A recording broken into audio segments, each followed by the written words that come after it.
골로새서 2장 19절 말씀 다 같이 한 목소리로 받들어 읽도록 하겠습니다. 머리를 붙들지 아니하는지라 온몸이 머리로 말미암아 마디와 힘줄로 공급함을 받고 연합하여 하나님이 자라게 하심으로 자라느니라. 아멘. 2장 19절에서는 거짓 교사들은 참된 영적인 성장, 즉 하나님이 자라게 하시는 그 영적인 성장에 이르지 못한다라고 이야기를 하고 있습니다. 그래서 이것은 바로 그들이 영적인 진보를 주장하지만 그러나 실제로는 그들은 영적인 진보한 것이 아니라 오히려 후퇴하고 단순히 후퇴하는 것을 넘어서 머리와 끊어짐으로써 바로 예수 그리스도의 몸과 단절됨으로써 결국은 영적인 생명 자체가 위태롭게 된다. 그런 것을 이야기를 하고 있는 것입니다. 그래서 여기서 이제 하나님이 자라게 하심으로 라고 되어 있는데 이게 이제 원문상은 문자 그대로 번역하면 하나님의 성장입니다. 하나님의 성장으로 자란다. 하나님의 성장. 그래서 이 하나님의 성장이란 것이 어제 우리가 나눈 것처럼 바로 예수 그리스도를 통해서 신성의 모든 충만이 육체로 거하신 바로 그 예수 그리스도를 통해서 가능하다. 그래서 우리는 예수님을 붙들어야지 이 하나님께서 우리를 자라게 하시는 참된 영적인 성장을 이룰 수 있다. 우리가 나누었습니다. 그래서 근데 이 예수님을 붙들므로써 이루어지는 영적인 성장을 좀 더 구체적으로 이야기를 하면은 바로 머리로 말미암아 온몸이 마디와 힘줄로 공급함을 받고 연합하는 과정을 통해서 이제 자란다는 것이죠. 그래서 이 예수님에 대해서 신성의 모든 충만이 육체로 거하셨다. 2장 9절에서 육체라고 번역되지만 사실 이제 좀 더 정확하게 번역하면 몸으로 거하시고 그래서 이 육신과 구별되는 몸으로 거하셨다. 그래서 이 예수님이 그 신성의 충만이 마치 예수 그리스도의 육체 가운데로 거하신 것처럼 이제 예수 그리스도의 몸인 교회 가운데 신성의 모든 충만이 그 가운데 충만함으로써 바로 그 예수님의 통해서 공급함을 받아서 이제 교회를 통해서 이제 성장한다는 거죠. 그래서 이 첫 번째로 영적인 성장이라는 것은 바로 육신의 생각을 따르는 것이 아니라 이 몸을 따르는 것이다. 예수 그리스도의 몸인 교회를 따르는 것이다. 교회를 통해서 성장한다. 우리가 이것을 기억할 필요가 있습니다. 그래서 우리가 이제 영적인 성장이라고 생각하면 흔히 이제 개인적인 성장을 생각하는 경우가 많습니다만, 이 거짓 교사들도 이제 사실은 자기들의 영적인 성장을 이야기할 때 다른 성도들과 특별히 구별되는 자기들만 특별하다. 그래서 이 교만하게 되는 또 자기 자신들을 다른 성도들과 이렇게 분리해서 생각하는 그러한 문제들이 있고 또 실제로 교회를 통해서 전해진 그 복음의 진리를 따르지 않는 그런 문제들이 있습니다. 그러나 기본적으로 영적인 성장이라고 할 때 이것은 바로 교회를 통해서 성장한다. 다시 말하면은 공동체를 통해서 성장한다는 것을 우리가 기억할 필요가 있습니다. 그래서 여러 가지 이유가 있지만 첫 번째로 우리가 기억해야 될 것은 이 온 몸이라고 이야기를 하고 있는데 아무리 뛰어난 흔히 성인이라고 이야기하는 또 아무리 훌륭한 그런 영적인 심지어 거인이라고 불리는 그런 사람들조차도 예수님의 모든 신성의 충만이 그 가운데 거하는 그러한 존재는 될 수가 없다는 것을 우리가 기억해야 됩니다. 그래서 머리를 붙든다. 그리고 머리와 온몸을 이제 연결시켜서 이야기를 하고 있는데 예수님의 그 완전한 신성의 충만이 나타나는 것은 한 개인을 통해서는 불가능하다는 것이죠. 인간은 아무리 뛰어나고 또 영적인 성장을 한다고 해도 바로 예수님처럼 그렇게 완전한 그 하나님의 완전한 신성의 충만을 드러낼 수가 없다는 거예요.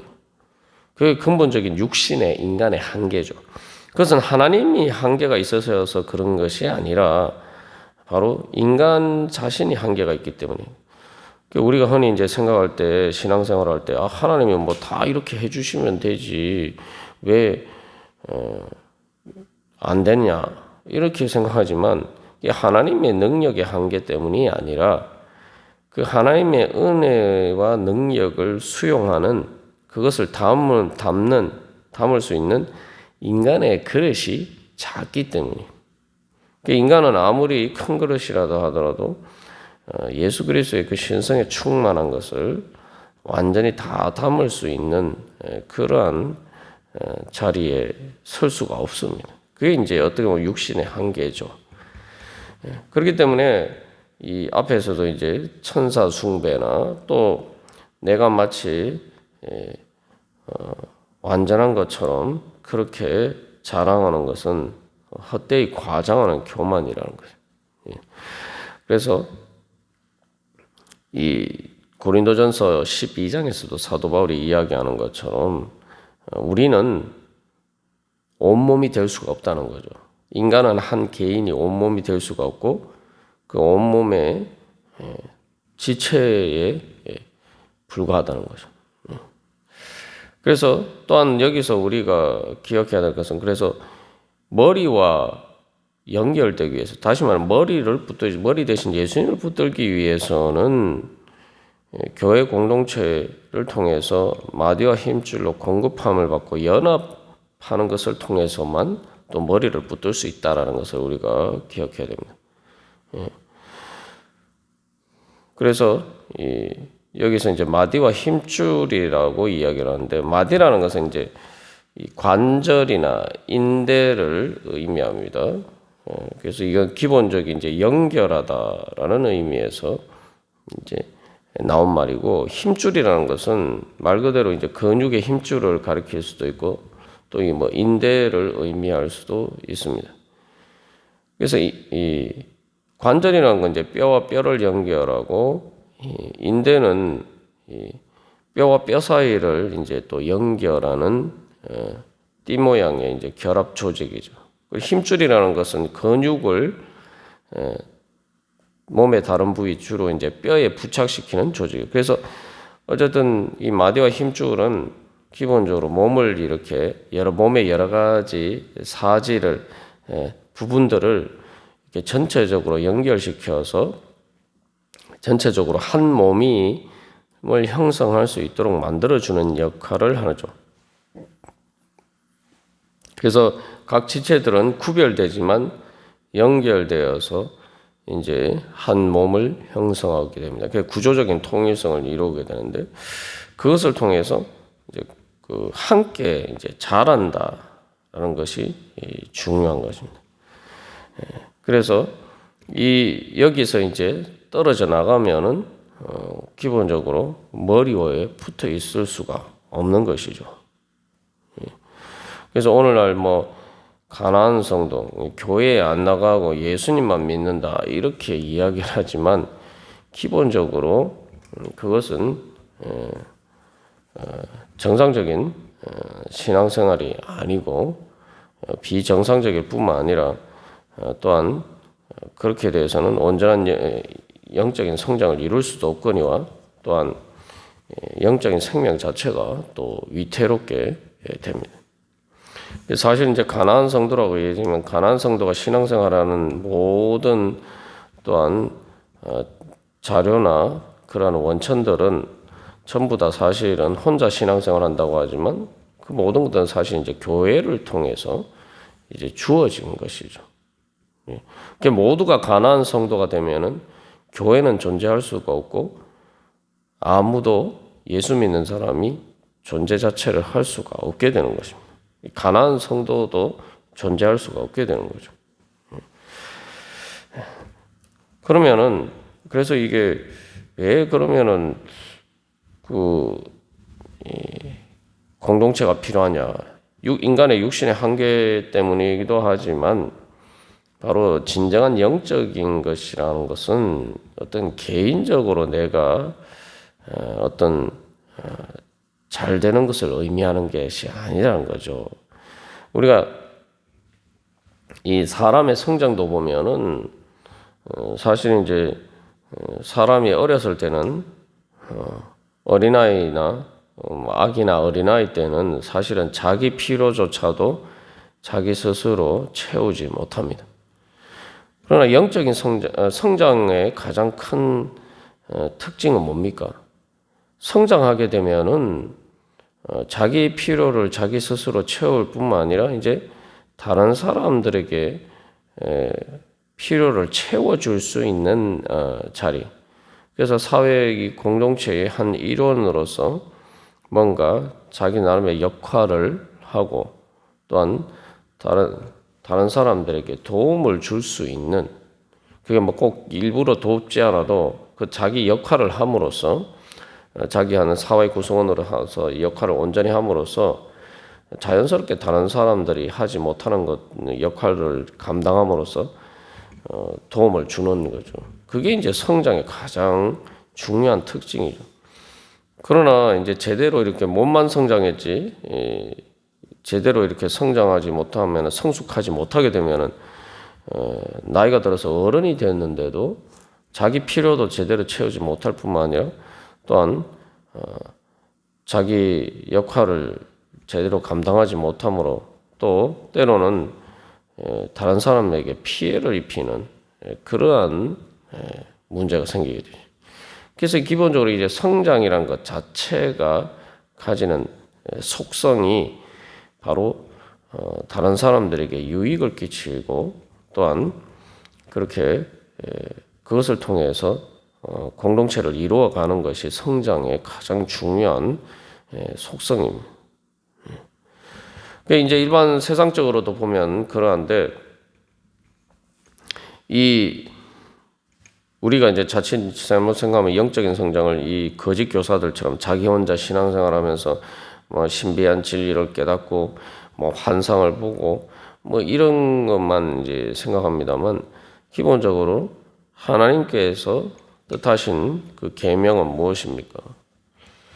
하나님의 계명이 무엇이죠? 그것은 바로 하나님을 사랑하고 내 이웃을 내 자신과 같이 사랑하라. 그래서 이 거짓 교사들이 율법의 그런 여러 가지 뭐 금욕적인 것들을 지키고 또한 다른 사람들과 신비한 경험을 했다고 하지만 중요한 것은 그 사랑의 계명을 이루기 위해서는 이 공동체 안에서의 역할을 해야지 그게 가능한 거죠.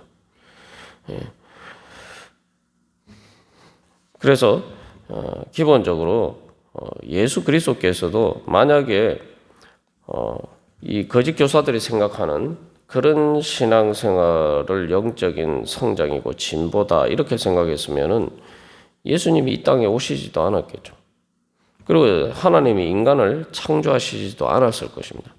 하나님 혼자 스스로 자존하시는 분이고 우리가 흔히 인간 사람들이 말하는 것처럼 잘 먹고 잘 사는데 아무 지장이 없단 말이에요. 인간이 없다고 해서 사람들이 없다고 해서 피조물들이 없다고 해서 하나님이 아무런 영향을 받는 게 아니란 말이죠. 거짓 교사들이 이야기하는 바로 그 천사 숭배 또 천사들과 같은 천상의 존재보다 더 높으신 하나님께서는 말 그대로 그 천상에 계시는데 굳이 힘들게 인간을 창조해서 또한 사람들과 함께 하시려고 이 땅에 또 우리들을 찾아오실 이유가 아무것도 없죠. 그래서 우리가 이제 영적인 성장이라고 할 때 하나님의 성장이다라고 할 때 그건 하나님을 닮아가는 것이죠. 그래서 우리가 이제 신앙생활을 할 때 자꾸 실제로 영적인 성장이 아닌 것을 성장인 것처럼 착각하는 참된 정말 하나님의 모습이 어떠한 것인가를 예수님을 통해서 우리가 자꾸 깨어져야 됩니다. 그래서 진짜 하나님의 모습이 어떤 것인가? 예수님이 그 하나님의 모습을 나타내 주셨는데 하나님은 자존하시는 분임에도 불구하고 혼자서 완전히 모든 필요들을 다 채우실 수 있는 완전한 분임에도 불구하고 창조를 하시고 또 그 피조물을 위해서 사람을 구원하시기 위해서 스스로 낮아지셔서 사람들 가운데 함께 사시기 위해서 우리들을 찾아오셨다는 거죠. 그래서 성경이 말하는 근본적인 하나님의 목적이 뭐냐? 말 그대로 이 거짓 교사들은 어떤 헛된 비전을 이야기하고 있는데 하나님의 비전이 뭐냐? 예수님의 비전이 뭐냐라고 할 때 그것은 바로 하나님께서 사람들과 함께 사시는 거예요. 하나님께서 사람들과 함께 하시는 겁니다. 그게 바로 하나님의 비전이라는 거죠.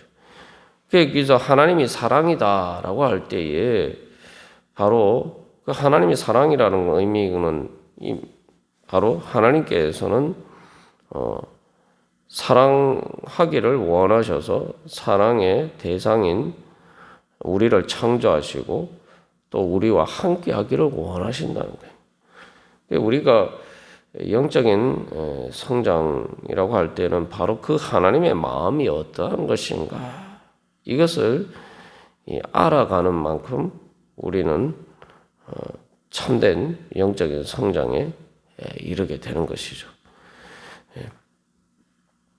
그래서 하나님 혼자 계실 수도 있는데 함께 계시기를 원하신다. 우리와 함께 계시기를 원하신다.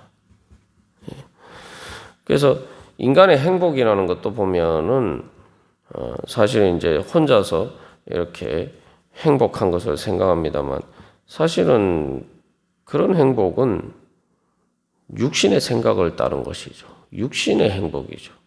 내 혼자 내 육신이 이기적으로 모든 필요들이 채워지면은 행복하다. 근데 실제로 그렇지 않죠. 사람들은 그렇게 생각하고 그런 것들을 추구하지만 실제로는 그렇지 않아요.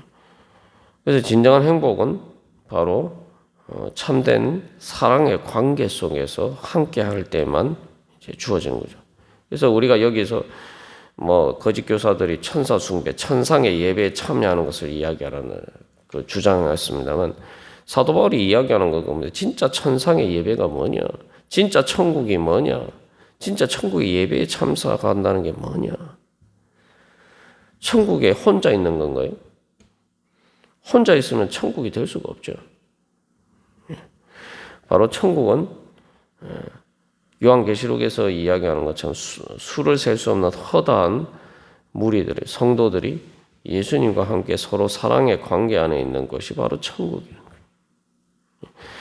그래서 이 거짓 교사들이 말하는 영적인 성장이나 여러 가지 자기들이 말하는 그런 신비나 비전이 실제로 예수님이 머리 대신 예수님이 보여주신 이 하나님의 성장과 얼마나 다른가? 사실 이제 사도 바울이 이제 그것을 이야기를 하고 있는 것입니다. 그래서 우리가 오늘도 다시 한번 주님 앞에 기도하면서 나아갈 때 우리가 하나님과의 인격적인 교제라는 게 뭐냐? 말 그대로 인격적인 교제는 사랑 가운데서 함께 하는 것이죠.